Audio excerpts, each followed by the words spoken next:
Bentornati a un nuovissimo aggiornamento meteo dal satellite. Notiamo subito come l'alta pressione sull'Italia rimane ancora costante, seppur con prime correnti umide che scaturiscono già dei primi rovesci temporali sulle Alpi e sulle prealpi, in sconfinamento sulle pedemontane, mentre ovviamente da ovest si avvicinano le correnti umide oceaniche pronte per portare una fase di maltempo con la nuova settimana. E partiamo subito con i valori termici previsti nel corso dei prossimi giorni. Dalla giornata di lunedì, come notiamo, il freddo che continua imperterrito sul est Europa, come vedete temperature qui molto sotto la media. L'Italia sarà avvolta da questa circolazione anticiclonica, più ovviamente coinvolto il settore del nord Europa, qui temperature sopra la media, ma soprattutto sul Nord Africa si avvicinerà questo caldo africano che sarà pronto a coinvolgere tutto quanto il comparto meridionale, soprattutto a partire dalla Sicilia. Dalla giornata di mercoledì il caldo africano rinforzerà portando temperature molto sopra la media su quei settori. La nota più significativa invece sarà il calo termico che avverrà sulle regioni del nord e in parte anche sulla Toscana. Avremo un leggero calo termico con temperature in media sono leggermente sotto valori massimi che a fatica supereranno i 21 gradi in Val Padana. Questo a causa di che cosa? Questo a causa di una forte depressione, di una profonda depressione che si scaverà inizialmente sull'Irlanda e poi viaggerà verso sud portando instabilità temporalesca con rovesci intensi dapprima sulla Francia, sulla Spagna, una perturbazione che raggiungerà poi anche la giornata di mercoledì tutto quanto il centro-nord. Possiamo vedere dalla giornata di mercoledì le precipitazioni previste. Notiamo innanzitutto l'avvicinamento di questa perturbazione in questo fronte instabile che dalla serata di martedì coinvolge dapprima il nord-ovest portando forti rovesci temporali su tutto quanto la Lombardia, in particolare sull'Alta Lombardia, le prealpi lombarde e sul Piemonte. Qui accumuli previsti anche oltre i 30 mm in poche ore. Poi questa è la nottata di mercoledì con l'estensione dei fenomeni anche verso est, in parte anche sull'Emilia Romagna, con dei rovesci temporali che agiranno poi anche dal pomeriggio di mercoledì su tutto il nord, principalmente sul nord-est, ripresa dei fenomeni pomeridiani temporaleschi anche sulle medio-alte pianure piemontesi lombarde. Il Friuli Venezia Giulia verrebbe maggiormente colpito da forti temporali nella giornata di mercoledì pomeriggio sera, con accumuli previsti anche qui oltre i 50 mm,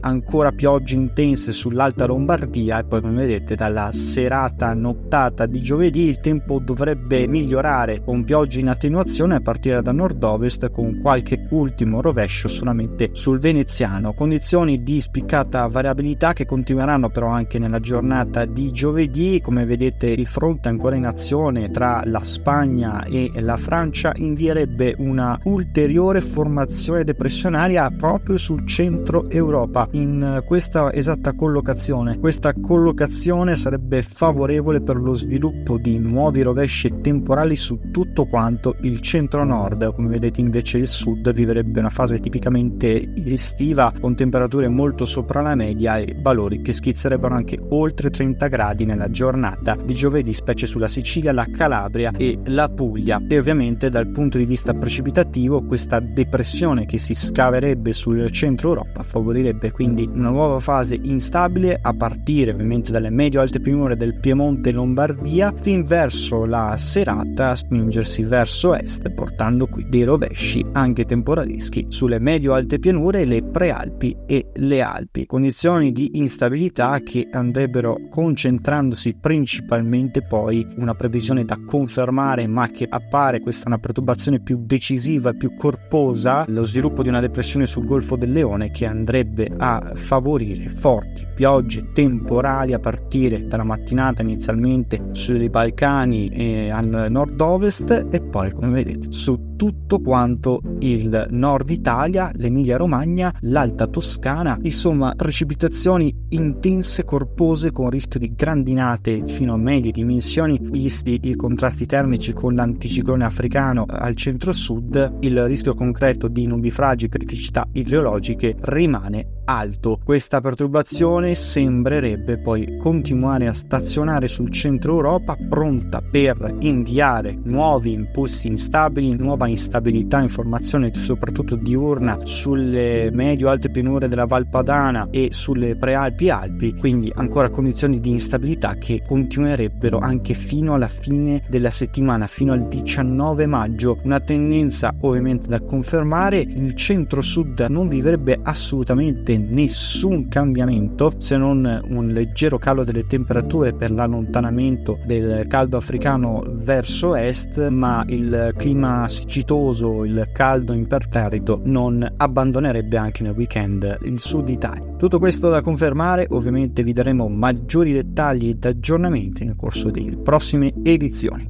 Continuate a seguirci.